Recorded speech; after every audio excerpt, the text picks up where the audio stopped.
New high school diplomas approved, a child care wait list, plus Diego Morales' no-bid contracts, and more.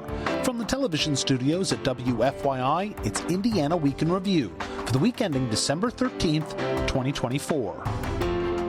Indiana Week in Review is produced by WFYI in association with Indiana Public Broadcasting Stations. Additional support is provided by the Indy Chamber, working to unite business and community to maintain a strong economy and quality of life. This week, the Indiana State Board of Education approved a new high school diploma after months of revisions. Indiana Public Broadcasting's Kirsten Adair reports state officials say the new diploma will give students the skills they need to succeed after high school, whichever path they choose. The final proposal is very similar to the second draft debuted in August. That draft resembled the current Core 40 diploma more closely than the widely criticized first draft. The new diploma will allow slightly more flexibility in math, English, and electives. BJ Watts is a member of the State Board of Education. This was really hard, messy, sometimes unpopular work, but where it landed is a really, really, really good place for kids. One of the most significant changes from the current diploma is the introduction of readiness seals for enrollment, employment, and enlistment. Each category includes an Honors and Honors Plus seal. Schools can opt into using the new diploma during the next school year. The new diploma will take effect for all students, starting with the class of 2029. Did the State Board of Education land in the right place? It's the first question for our Indiana Week in Review panel. Democrat Ann DeLaney, Republican Mike O'Brien, Oseye Boyd, Editor-in-Chief of Mirror Indy, and Niki Kelly, Editor-in-Chief of the Indiana Capital Chronicle. I'm Indiana Public Broadcasting State House Bureau Chief Brandon Smith. Ann DeLaney, did the board hit the mark? Who knows? I mean, these guys have been in charge of education for the last 20 years, and they have failed by every indicia. By reading in the third grade, by high school graduation, by the number of kids going to college. Every single measure they've failed. So I don't know whether this one's going to work, whether the same people who screwed this up for 20 years are now going to fix it all of a sudden. There are a lot of unanswered questions with this. Who's going to pay for the transportation for those kids to go to these work environments? And what happens if a child is injured at one of these work environments? Who's going to pay for that? All of those kinds of questions. There are a number of responsible companies in this state who already have associations with high schools and a small number of students and work to integrate them into the workforce. If we're talking about thousands of students, these companies are in the business of making engines or making widgets or whatever it is. They're not in the business of training high school kids. So I don't know whether it's going to work or not. But I really don't have an awful lot of confidence in the same people who have screwed up our educational system for the last 20 years now fixing it. This was billed from the legislative level on to the State Board of Education as we're really rethinking, remaking high school. And there's a lot that goes into that, but these new diploma requirements aren't wholly dissimilar from the ones we had before. So are we really remaking high school with where we ended up here? Well, I think we are in terms of what Ann just described, which is the partnership. And the whole process started because of the demand from the private sector. This wasn't just the legislature saying, hey, business, we're going to send some high schoolers to your office today. It was those industries saying, hey, we need a pipeline of trained workers, and we can't start thinking about that when they walk out of high school. We got to start thinking about that as they're completing or see the final steps of their education in high school and start catering it towards whatever those career paths might be. And all the changes over all the months were because the superintendents of Indiana's public high schools were involved in this, in writing it. It was endorsed by the presidents of our public universities. So it's they've been screwing it up for 20 years. It's like, I don't know what that means, except that it constantly does have to evolve. What it means. I know what you think it means, but it constantly has to evolve. Because the workplace, what you do after high school evolves, and what kids want to do after high school. Do they want to take? I've got nieces and nephews and my own son right now in that process of what am I doing next?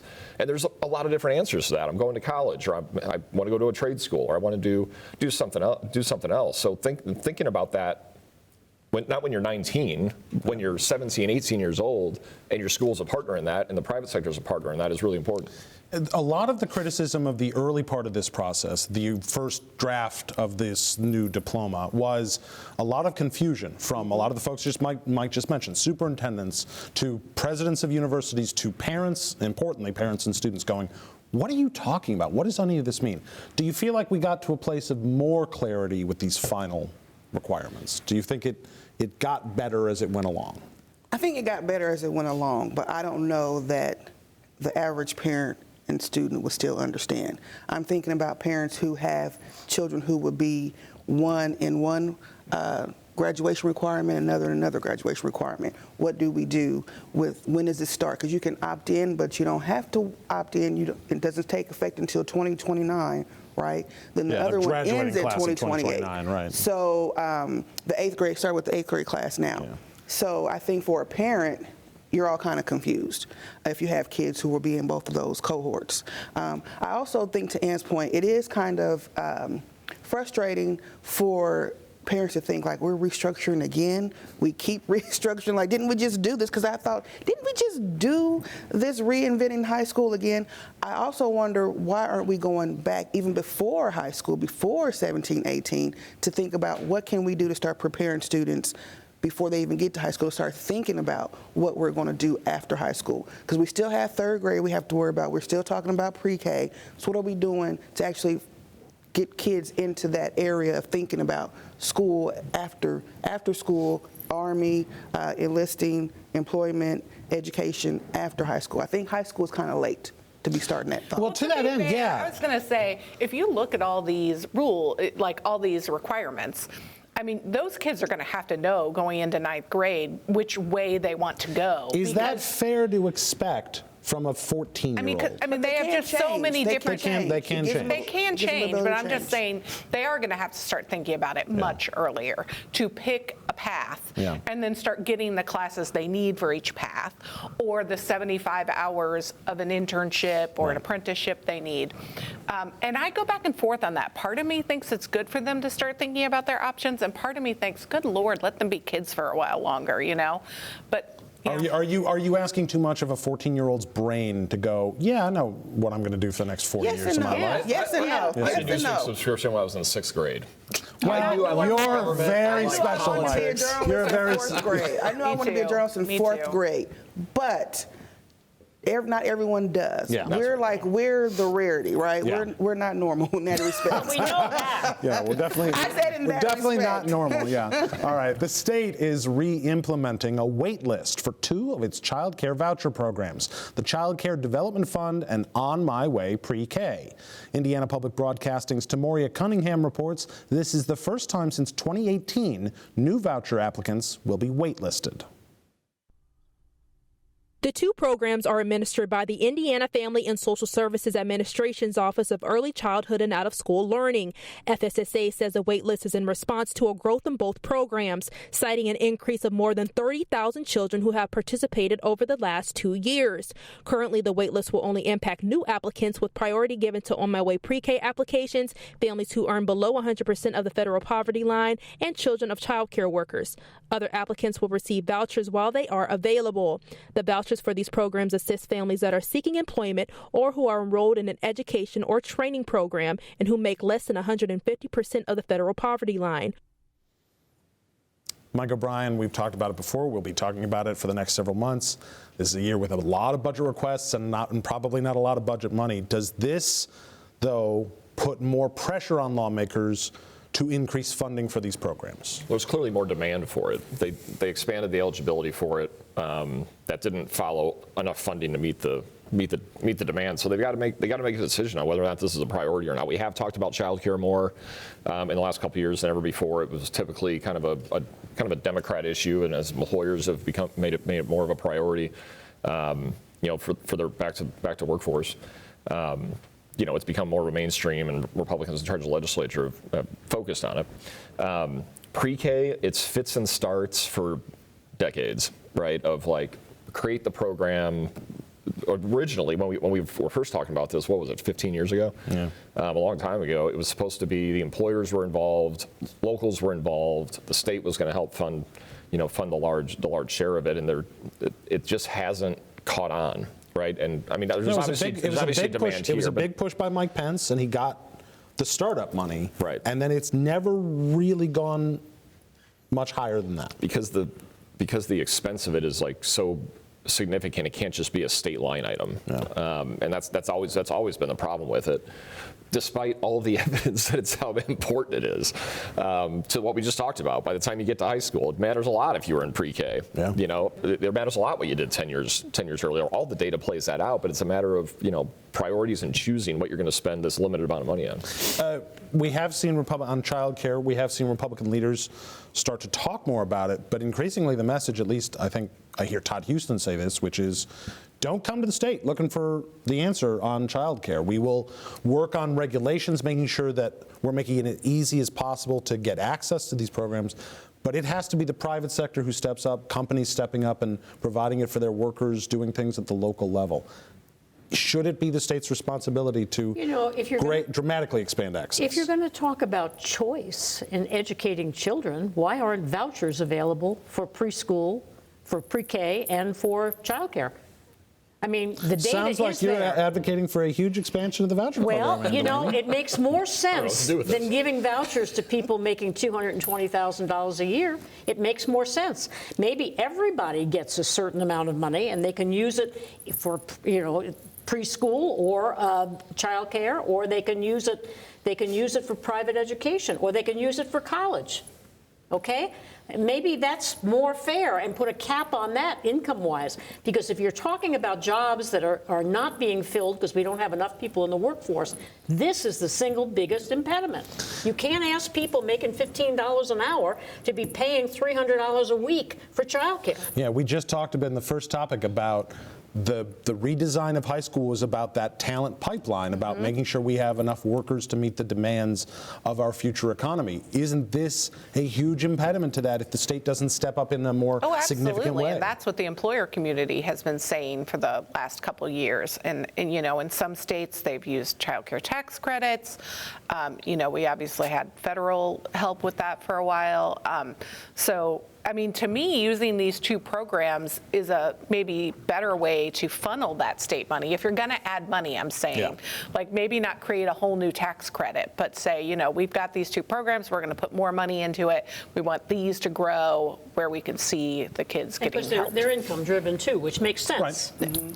But at the same time, as I started this conversation with, a lot of budget asks, probably not a lot of budget money. We'll find out for sure next Tuesday. Well, you could stop the rollback of the tax. You could. We're not going to do that. I mean, I can predict that they're not going to do that. Well, then don't say there isn't enough money. It's a matter of choice in who you reward. So in terms of what they're going to spend their money on, is child care pre-K just not making it very far up the list in 2025? I don't think it is, but it should. It definitely should. I think if you're going to expand it, if you say it's important, if you say we need this, then we definitely should have more money going to child care. To your point, if we're going to have vouchers, school vouchers going to parents, higher income parents, then why aren't we making sure we're taking care of the students who need it the most, children who need it the most? Because it does matter what happens in pre-K. I think at some point we have to really consider if we want better outcomes for Indiana as a whole, we need to start thinking about Indiana at the very youngest age that we can. I think we keep trying to put bandages on things that we really need to go back and look at, okay, how does this really affect us comprehensively? Well, it's the same conversation. I mean, it's almost exactly the same conversation we've been having in healthcare. Indiana's healthcare costs are really high, in part because Indiana's really unhealthy. The way to solve that is by spending money on the front end because it's way more expensive on the back end. And arguably the same is really true in education. We've encouraged being unhealthy too. Yeah. Time now for viewer feedback. Each week, we pose an unscientific online poll question. This week's question is, should state government be responsible for funding more child care access? A, yes, or B, no. Last week, we asked you whether Governor-elect Mike Braun will be able to accomplish most of his broad agenda in his first year in office. 24% of you say yes, 76% say no. It is a very broad agenda. If you'd like to take part in the poll, go to WFYI.org/IWIR and look for the poll. Well, the Indiana Capital Chronicle, reported this week that Secretary of State Diego Morales' office has quietly spent about $4 million in less than 2 years on IT services from outside companies that received no-bid contracts. The Capital Chronicle's reporting shows that Indianapolis-based Clean Slate Technology Group received $2.3 million from the Secretary of State's office between March 2023 and July 2024, while MXT Group, a Texas-based technology consulting firm, has been paid $1.7 million in just the last few months. Neither of those companies went through competitive bidding processes. Morales' office defended that decision, saying it's allowable under state law. The first company, Clean Slate, has donated $59,000 to Morales' campaign committee, its first and only donations to any Indiana political candidates. The founder of MXT Group, Das Noble, donated $80,000 to Morales' campaign after his company's contract was signed. First, the piece, I mistakenly said MXT Group. It is MTX Group. Niki Kelly, how problematic is this? Well, I mean, that's up to each person. I do know that not a lot, but several people reached out and said, well, are no-bid contracts, very common, they were, and of course, pay to play. Sure. But my point is, look, no one said he did anything illegal, but I don't think illegal should be the only bar we have for, someone's actions, and especially with those campaign donations. Those were groups, and even the founder, who had never given to an Indiana candidate before. I mean, it is directly related to getting that contract, which I think is problematic. And so, whether it happens all the time or was technically legal, I don't think that should be the end-all, be-all of the discussion. Yeah, should that be the bar, or should the bar be a little... The bar should be higher for elected officials. I think we all at some point agreed to that, that the bar should be higher. The optics are bad for this. It clearly looks as if it's quid pro quo, play to play. It looks like that. If it's not, then please explain how it's not. I think in your article, his spokesperson said, point to a statute where it's okay. Yeah, okay, it's okay, but did it have to be? And then I think contracts got expanded too. Mm-hmm. So after more money came, then you expand the contract. Now, maybe you needed to have that contract in place because there was no one else. But once things were in place, could you have not gone out and then tried to get some bids? I mean, I think there were ways to do it that could have looked a little bit better and still could have ended up being that same company, but optics make a difference. We're coming up to a budget session. I know I say that a lot, but it really does matter a lot. The Secretary of State's office is asking for more money specifically for these sorts of services. How are lawmakers going to view the stuff he's already been spending money on in light of those requests? Well, there's a need here, for these services, right? I mean, there's clearly a need for election security and the other things that the Secretary of State administers. I'm a lobbyist. I have clients that make political contributions. I have clients that have state contracts. I have clients that try to influence policy as it moves through the legislature. One thing we like to say around our firm, be very mindful of, is that the lines in our business are very thin, but they are lines. And those things have to be, you have to manage those things. You have to, and there's a reason there's a season for this. We're not doing fundraisers in the middle of a budget session. We're doing them in June, right? I mean, and the public would look at that and go, yeah, but that's inappropriate maybe.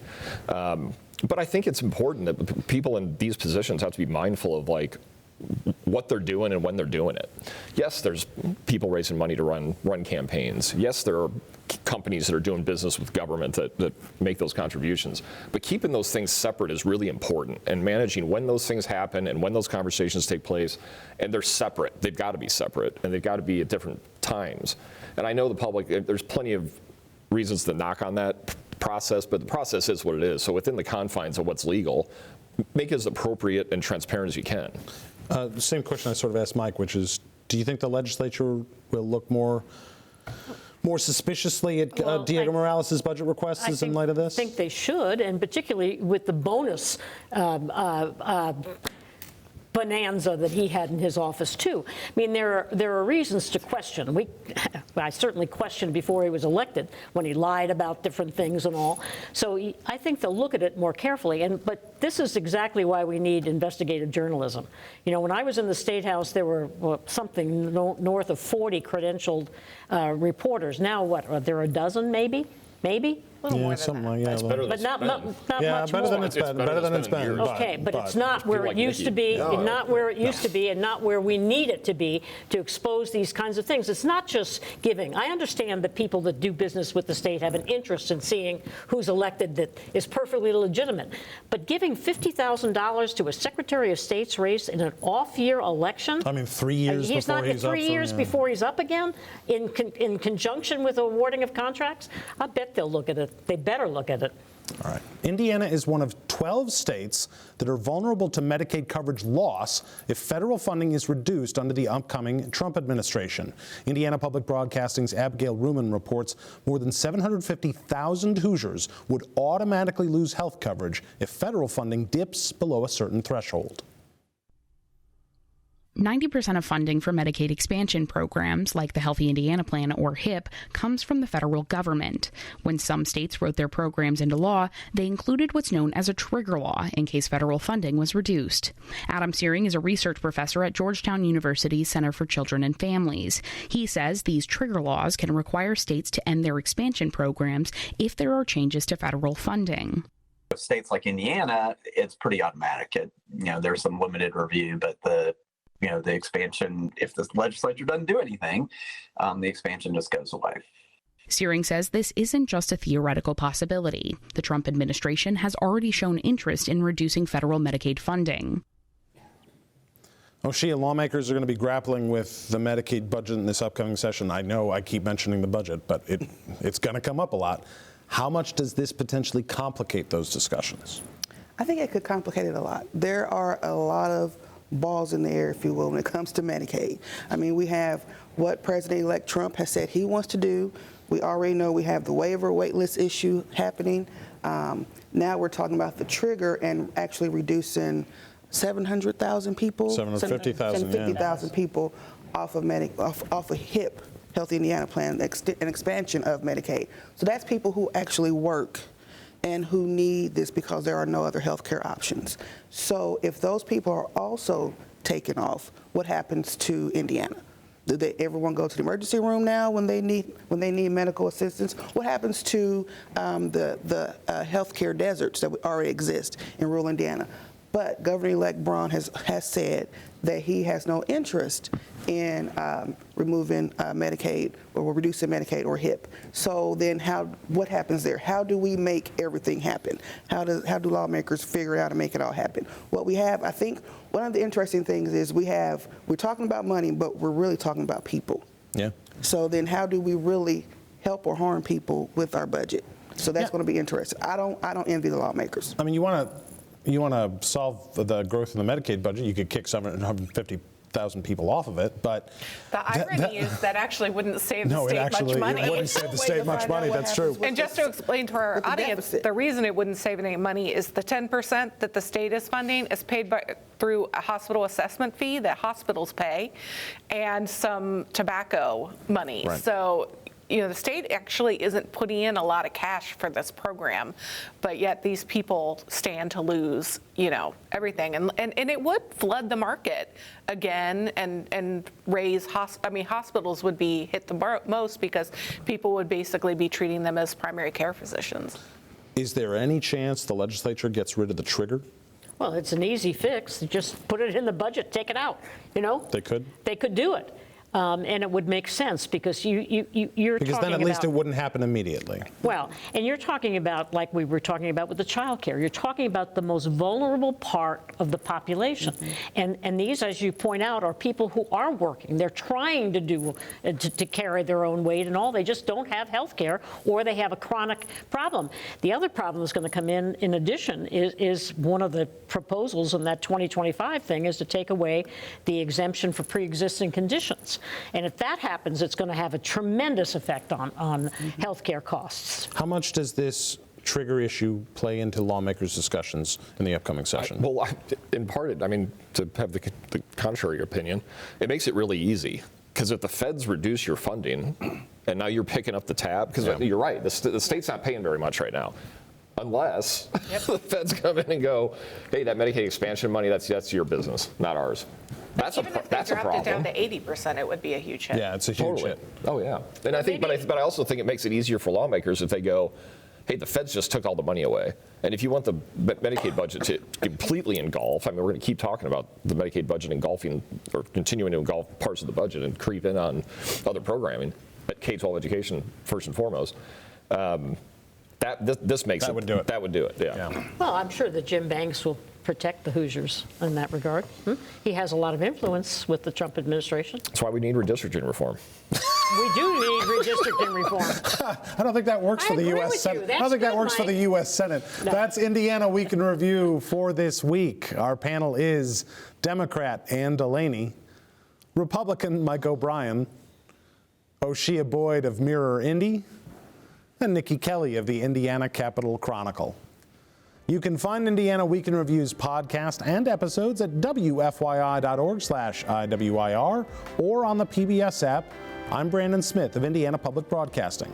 Join us next time because a lot can happen in an Indiana week.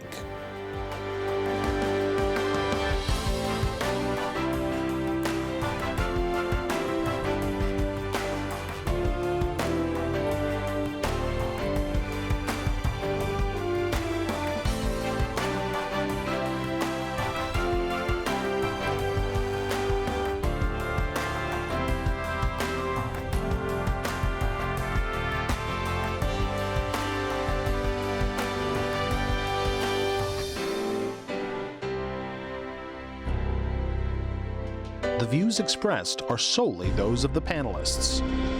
Indiana Week in Review is produced by WFYI in association with Indiana Public Broadcasting Stations. Additional support is provided by the Indy Chamber, working to unite business and community to maintain a strong economy and quality of life.